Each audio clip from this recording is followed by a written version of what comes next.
a imortalidade da alma.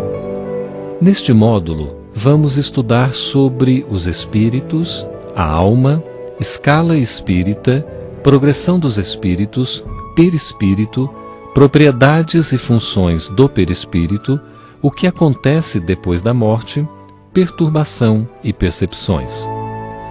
Um dos princípios básicos da doutrina espírita é a imortalidade da alma. Nós existimos antes desta vida e continuaremos vivos após a morte física. Mas quem são os espíritos? Segundo a definição por eles mesmos dada, são os seres inteligentes da criação e povoam o universo. Constituem um mundo à parte, o mundo dos espíritos, o qual preexiste e sobrevive a tudo. São as almas dos que viveram na Terra ou em outros mundos. Eles não são, como muitos imaginam, seres abstratos, vagos e indefinidos. São, ao contrário, seres muito reais, com sua individualidade e uma forma determinada. Aqui podemos ver algumas imagens do filme Amor Além da Vida. Nele, o ator principal, ao desencarnar, regressa ao mundo espiritual e encontra a sua realidade espiritual junto a outros espíritos. O emocionante filme Ghost enfoca a imortalidade da alma, a continuidade do amor, as sensações depois da morte e a comunicação mediúnica. Além destes filmes, há também o filme Os Outros, em que espíritos ainda não têm consciência de que já desencarnaram. E o que seria a alma? Allan Kardec perguntou aos espíritos superiores na questão de número 134 de O Livro dos Espíritos: que é a alma? E os espíritos responderam: um espírito encarnado. Que era a alma antes de se unir ao corpo? Espírito. As almas e os espíritos são, portanto, idênticos, a mesma coisa? Sim, as almas não são senão os espíritos. Aqui temos uma ilustração do filme O Sexto Sentido, que retrata a condição de diversos espíritos após a sua desencarnação. Muitos ainda com plena consciência de sua última existência corpórea e com dificuldades de compreender que já pertencem ao mundo espiritual. Desde a antiguidade, os espíritos eram conhecidos por diversas denominações diferentes: gênios, duendes, demônios, anjos, sereias, fadas, deuses, semideuses, guias, guardiões. Allan Kardec pergunta aos espíritos: que seria o nosso corpo se não tivesse alma? Ao que os espíritos superiores responderam: simples massa de carne, sem inteligência, tudo o que quiserdes, exceto um homem. Escala espírita. Allan Kardec vai elaborar uma tabela contendo uma classificação didática da escala espírita, aliás, muito próxima à escala dos antigos druidas. Ela se divide em 3 níveis principais. Vejamos. Na primeira ordem estão os espíritos puros, são os ministros de Deus. Existe uma segunda ordem, chamada de espíritos bons, e eles são espíritos superiores, espíritos de sabedoria, espíritos sábios e os benévolos.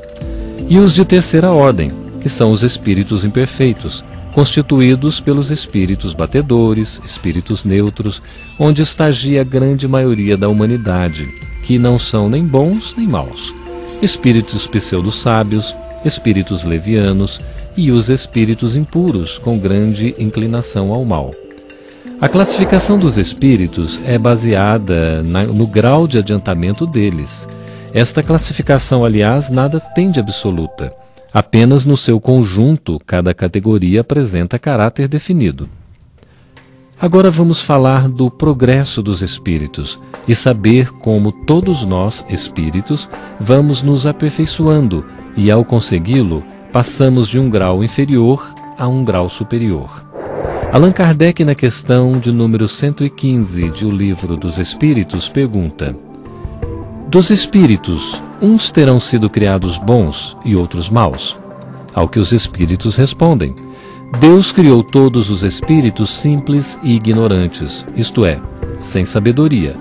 A cada um deu determinada missão, com o fim de esclarecê-los e de fazê-los chegar progressivamente à perfeição, pelo conhecimento da verdade, para aproximá-los de si. Então os espíritos seriam como crianças. As mais rebeldes se conservam ignorantes e imperfeitas, mas todos atingirão a perfeição. Perfeição sempre relativa, pois só Deus é a perfeição absoluta. A doutrina espírita mostra-nos que todos nós temos um anjo bom, um guia espiritual, um espírito amigo que nos protege desde o nosso nascimento, que geralmente já nos conhece de outras existências, e podem ser pais, avós ou seres muito queridos que agora têm a tarefa de nos ajudar a progredir. Aqui vemos outra cena do filme Ghost e a questão de número 119 de O Livro dos Espíritos. Não podia Deus isentar os espíritos das provas que lhes cumprem sofrer para chegarem à primeira ordem? A resposta é a seguinte: se Deus os houvesse criado perfeitos, nenhum mérito teriam para gozar dos benefícios dessa perfeição. Onde estaria o merecimento sem a luta?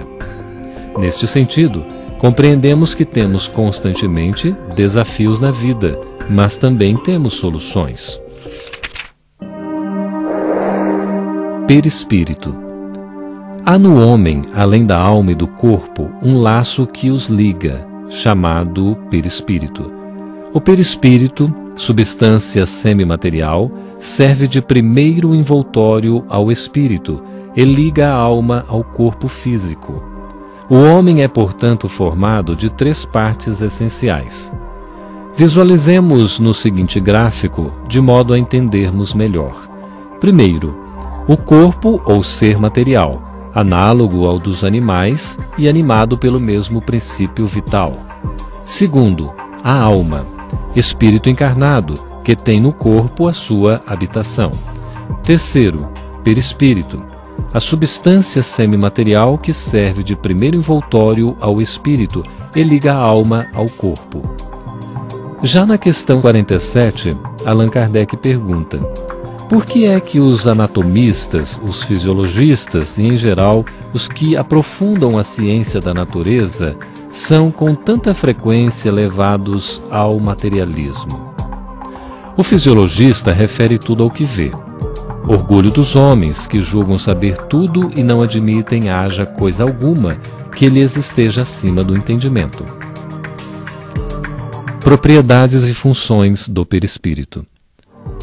Pode ser que esta ilustração do filme Ghost nos ajude a esclarecer algumas dessas propriedades. O perispírito, pela sua natureza etérea, matéria nenhuma lhe opõe obstáculo. Ele as atravessa todas, como a luz atravessa os copos transparentes. O perispírito tem as seguintes propriedades: expansibilidade, ou seja, adapta-se à vontade do espírito, tomando a aparência que deseje.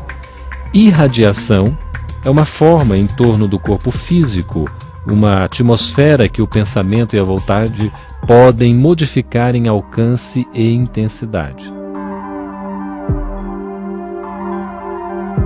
A absorção, consegue assimilar essências materiais finas que oferecem ao espírito e possui as seguintes funções principais: personalizar o espírito, conserva sua individualidade, personifica o espírito, guardando-lhe a aparência de sua última encarnação.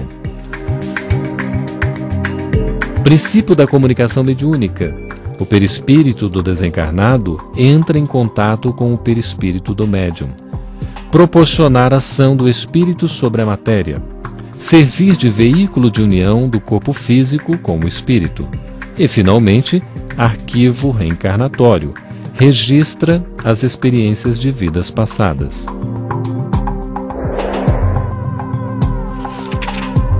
O que acontece depois da morte? Allan Kardec interroga os espíritos sobre esse assunto. Eles comentam que no instante da morte, a alma volta a ser espírito, isto é, volve ao mundo dos espíritos, de onde se apartara, momentaneamente, conservando a sua individualidade e guardando a aparência de sua última encarnação. Aqui podemos ver imagens do filme Amor Além da Vida, onde são descritas esferas espirituais muito semelhantes às descrições relatadas por alguns espíritos. Na pergunta 152 encontramos: que prova podemos ter da individualidade da alma depois da morte? Ao que os espíritos respondem: não tendes essa prova nas comunicações que recebeis? Se não fosseis cegos, veríeis. Se não fosseis surdos, ouviríeis. Pois que muito a miúde uma voz vos fala, reveladora da existência de um ser que está fora de vós. Os espíritos informam ainda que a separação da alma do corpo não é dolorosa, e geralmente o corpo físico quase sempre sofre mais durante a vida do que no momento da morte. O codificador então questiona: o que acontece quando morremos? E os próprios espíritos nos contam que por ocasião da morte tudo a princípio é confuso. Ela se acha como que aturdida a alma, no estado de uma pessoa que despertou de profundo sono e procura orientar-se sobre a sua situação. E mais, eles nos dizem que é muito variável o tempo que dura a perturbação, que se segue à morte, pois depende da elevação de cada um. Aquele que já está purificado se reconhece quase imediatamente, pois que se libertou da matéria antes que cessasse a vida do corpo, enquanto que o homem carnal, aquele cuja consciência ainda não está pura, guarda por muito mais tempo a impressão da matéria. Será que o conhecimento do Espiritismo exerce alguma influência sobre a duração mais ou menos longa da perturbação após a morte? Influência muito grande, por isso que o espírito já antecipadamente compreendia sua situação. Mas a prática do bem e a consciência pura são o que maior influência exercem.